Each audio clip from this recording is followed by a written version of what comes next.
Informatique quantique, le futur de la technologie est arrivé. Imaginez un monde où un seul ordinateur pourrait résoudre, en quelques secondes, des problèmes qui prendraient aujourd'hui des milliers d'années. Cela ressemble à de la science-fiction, mais c'est de l'ingénierie pure. Bienvenue dans l'univers de l'informatique quantique. Pendant plus d'un demi-siècle, la loi de Moore a dicté le rythme de notre progrès numérique. Tous les 2 ans, le nombre de transistors sur une puce doublait. Cela nous a offert des smartphones puissants, l'intelligence artificielle et des voitures autonomes. Mais cette course touche à ses limites physiques. Les transistors deviennent si petits qu'ils sont sur le point d'être plus petits que les atomes. L'ingénierie classique est acculée. Et quand la logique binaire ne suffit plus, il faut tout réinventer. L'informatique quantique n'est pas une simple évolution. C'est une révolution. Alors que les ordinateurs traditionnels utilisent des bits 0 ou 1, les ordinateurs quantiques fonctionnent avec des qubits, qui peuvent être 0, 1, ou les deux à la fois. Ce phénomène, appelé superposition, change complètement les règles du jeu. Imaginez chercher une aiguille dans une botte de foin. Un ordinateur classique testerait brin par brin. Un ordinateur quantique analyserait tous les brins en même temps. Mais ce pouvoir extraordinaire a un prix. Les ingénieurs et les physiciens font face à des défis qui défient même le bon sens. Comment stabiliser des particules subatomiques qui s'effondrent au moindre contact? Comment contrôler des systèmes si sensibles que la vibration d'une molécule peut anéantir tout un calcul? Les ordinateurs quantiques doivent fonctionner à des températures proches du zéro absolu, plus froides que l'espace. Chaque composant, chaque fil, chaque impulsion d'énergie est un exploit de précision extrême. Et même lorsque tout est parfaitement aligné, la moindre interférence extérieure, et le système s'effondre. L'erreur est une constante dans le monde quantique. Corriger ces erreurs nécessite des couches d'algorithmes, des codes de vérification, des redondances. Et malgré cela, la stabilité reste fragile. C'est de l'ingénierie à la limite. Au bord de l'impossible.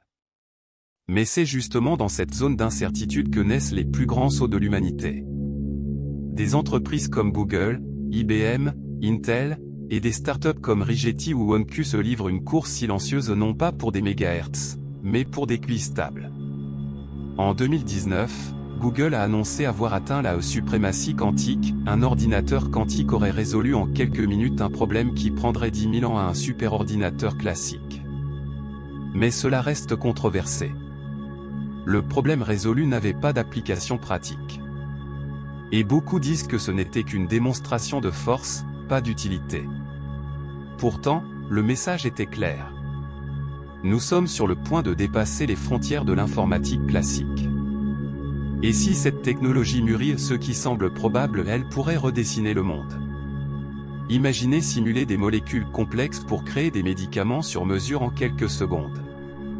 Résoudre d'énormes problèmes logistiques en un clin d'œil.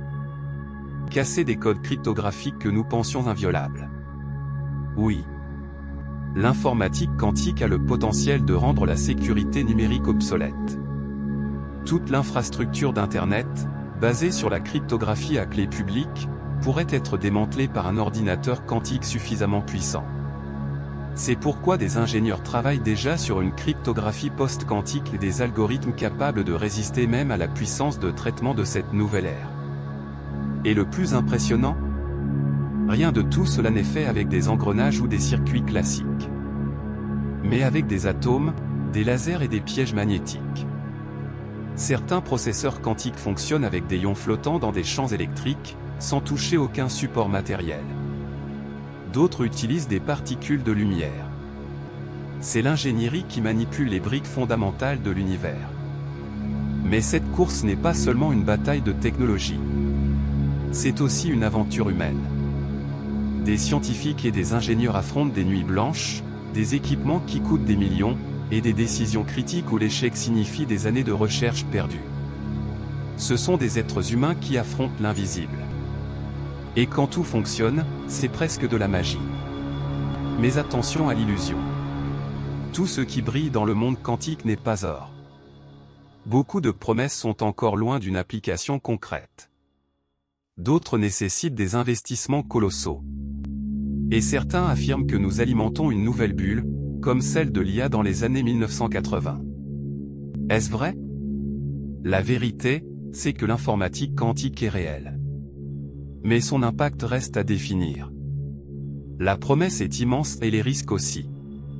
Mais c'est précisément dans ces terrains incertains que l'ingénierie révèle son vrai visage.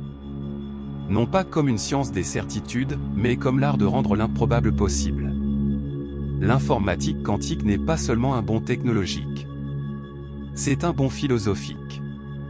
Elle nous oblige à repenser ce qu'est l'information, la logique et la réalité. Et au cœur de tout cela, il y a des gens. Des ingénieurs, des physiciens, des mathématiciens qui osent manipuler la trame de la réalité. Pour nous emmener au-delà de ce que nous connaissons. Le futur de l'informatique est arrivé. Et il ne parle pas en bits. Il murmure en qi.